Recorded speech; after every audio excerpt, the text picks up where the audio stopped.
Guys welcome to back my YouTube channel. आज हम class 12 का एक्सरसाइज 1 या कह सकते हैं चैप्टर 1 स्टार्ट करने वाले हैं। सबसे पहले हम क्या करेंगे कि इस चैप्टर का इंट्रोडक्शन लेंगे, क्योंकि ये चैप्टर हमारा थ्योरी बेस है।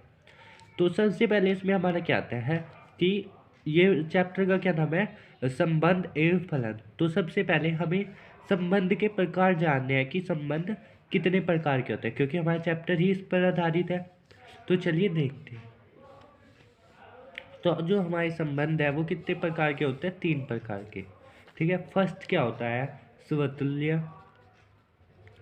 स्वतुल्य संबंध इंग्लिश में कहे तो रिफ्लेक्सिव। सेकंड हमारे पास है सममित संबंध, और इंग्लिश में बोले तो सिमेट्रिक। और जो हमारे पास थर्ड आता है वो होता है हमारे पास संक्रामक, जिसे हम इंग्लिश में बोलते हैं ट्रांजिस्टिव।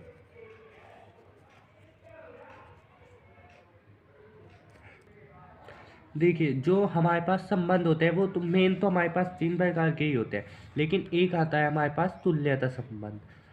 ये इतना खास नहीं है, फिर भी पढ़ लेते हैं तुल्यता संबंध। चलिए अब एक एक करके इनके बारे में जानकारी लेते हैं, ये होता क्या है। तो सबसे पहले जानते हैं समतुल्य के बारे में। समतुल्य संबंध। तो समतुल्य संबंध क्या होता है, इसमें हमारे पास कोई भी एक रिलेशन होता है, जैसे आर क्या लेते हैं हम रिलेशन कोई भी, उसमें क्या होगा कि हमारे पास जो एक्स का होता है वो ए, और जो वाई का होता है वो भी ए, मतलब दोनों सेम होने चाहिए। ठीक है, अगर ऐसा हमारे पास कोई रिलेशन है तो उसे संबंध है तो उसे हम क्या कहेंगे, समतुल्य संबंध। ठीक है, समझ में आया। जैसे मैंने आपको रिलेशन बोला, हमारे पास रिलेशन दिया है 1 1 2 2 3 3। तो ये क्या है, इसमें हमारे पास ये भी है ये भी है, मतलब ये भी 1 ये भी 1 और ये भी 2 ये भी 2, मतलब दोनों सेम सेम है। तो इसे हम क्या बोल सकते हैं, स्वतुल्य संबंध बोल सकते हैं। तो स्वतुल्य संबंध में क्या है कि हमारे पास ये जो हमारी शर्त है, मतलब कि हमारे पास एक्स भी ए होना चाहिए और वाई भी ए, मतलब दोनों समान होना चाहिए।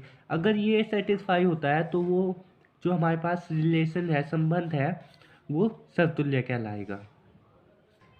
तो चलिए अब समझते हैं सेकंड हमारा संबंध। सेकंड संबंध क्या है, सममित संबंध। तो सममित संबंध के बारे में जानते हैं। देखिए, अगर हमारा कोई रिलेशन आर है, ठीक है, उसमें हमें दिया है, सपोज करो A1 और A2 दिया है। ठीक है, अगर हम क्या करें कि जो हमारे पास रिलेशन है उसमें y को तो x बना दे, ये x था ये y को हमने x बना दिया और x को y, तो वो भी मतलब उस रिलेशन में होना चाहिए।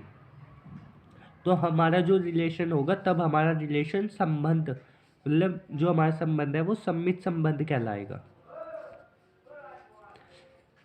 तो पहले एग्जाम्पल समझते हैं, क्योंकि एग्जाम्पल के बिना कोई चीज़ समझ में नहीं आएगी। एग्जाम्पल देखते हैं। जैसे हमारे पास दिया है 1 1 2 1 1 2 3 1 और 1 3। चलिए देखते हैं। अब देखिए इसमें क्या है, अगर मैं 1 1 को, रिलेशन एक हमारा क्या है, रिलेशन 1 1 बिलोंग्स टू आर है। अगर ये इसे मैं आर मानूँ, बिलोंग्स का मतलब क्या होता है कि जो हमारे पास 1 1 है वो आर में है, आर में स्थित है। तो अगर मैं 1 1 का उल्टा करूँ, यानी कि एक दूसरे को इनको पलट दूँ, तो भी 1 1 रहेंगे, जो कि हमारे पास है।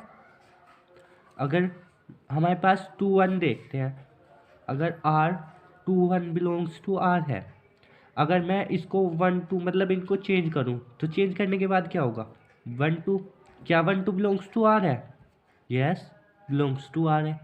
तो बस हमें यही देखना है कि उनका आपस में पलट के देखना, अगर वो रिलेशन में है, मतलब अगर एक्स वाई चेंज करने के बाद भी वो रिलेशन में बिलोंग्स कर रहे हैं, मतलब बिलोंग स्थित है रिलेशन में, तो हमारा वो रिलेशन कैसा होगा, सममित संबंध। तो चलिए तीसरा अपना संबंध देखते हैं, संक्रामक संबंध। ठीक है, तो हमने अभी तक दो संबंध देखे हैं, समतुल्य और सेकंड हमारा सममित। तो थर्ड देखते हैं संक्रामक संबंध। इसमें क्या है, यदि हमें गिवन है, मतलब ये चीज़ हमें दी होगी सबसे पहले कि A1 A2 और A3 अगर हमारा बिलोंग्स टू A है, ठीक है, और A1 और A2 बिलोंग्स टू R, मतलब कोई रिलेशन अगर R है और उस पर A1 A2 बिलोंग्स कर रहे हैं, और यदि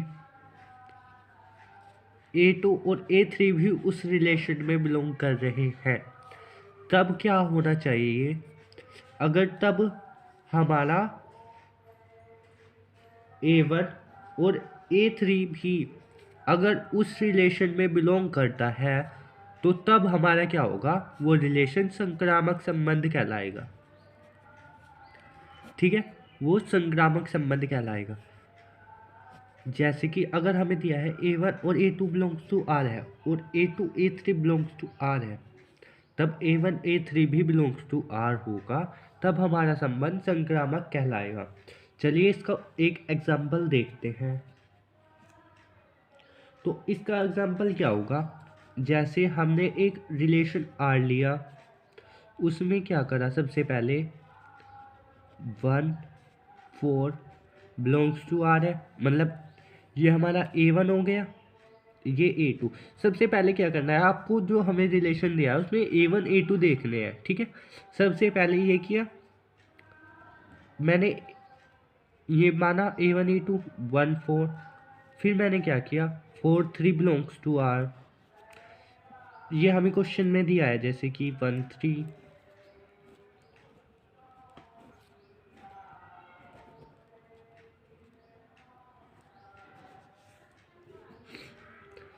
ये जैसे कि हमें रिलेशन दिया है। अब हमें देखना है कि, तो देखते हैं, ये हमें रिलेशन दिया हुआ है।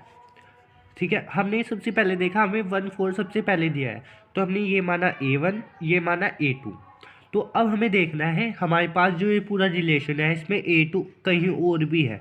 तो हमने देखा A2 हमने क्या माना था 4, अब देखिए 4 कहाँ है, इसमें 4 यहाँ पे है, तो A2 ये रहा। ठीक है, मिल गया A2।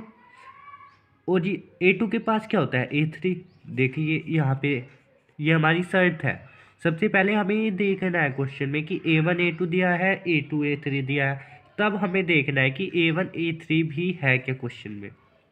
तो A1 A2 क्या है हमारे पास, A1 A2 है हमारे पास 1 4, A2 A3 क्या है हमारे पास, A2 A3 हमारे पास 4 3। तो अब हमें देखना है कि हमारे पास A1 A3 भी है क्या। तो A1 का मतलब 1 और A3 का मतलब क्या 3, तो 1 3 देखिए इसमें पूरे क्वेश्चन में दिया है क्या कहीं, ये रहा। तो ये क्या हुआ हमारा रिलेशन, ये हमारा रिलेशन हो गया संक्रामक, यानी कि ये हमारा संबंध संक्रामक संबंध कहलाएगा। तो यहाँ तक हमने 3 कंप्लीट करे। चलिए अब नेक्स्ट देखते हैं फोर्थ। तो चलिए अपना सेकंड मतलब फोर्थ जो है तुल्यता संबंध। तो अब हम समझते हैं कि तुल्यता संबंध क्या होता है। तुल्यता संबंध के लिए हमें कुछ ज़्यादा नहीं करना पड़ता, बस ये क्या है कि अगर हमारा फर्स्ट जो था समतुल्य, अगर हमारा कोई रिलेशन समतुल्य है, सेकंड संक्रामक, और थर्ड क्या था हमारे पास सममित। अगर हमारा कोई रिलेशन समतुल्य है, संक्रामक है और सममित, मतलब ये तीनों है, अगर कोई रिलेशन ये तीनों को सेटिस्फाई करता है, तो वो हमारा क्या होगा तुल्यता संबंध। ठीक है, समझ में आया कि तुल्यता संबंध क्या होता है। अगर कोई रिलेशन हमारे पास समतुल्य भी है, संक्रामक भी है और सममित भी है, तब हमारे रिलेशन को हम क्या कह सकते हैं, एक वर्ड में तुल्यता संबंध। तो चलिए अब हम कुछ क्वेश्चंस करते हैं आगे।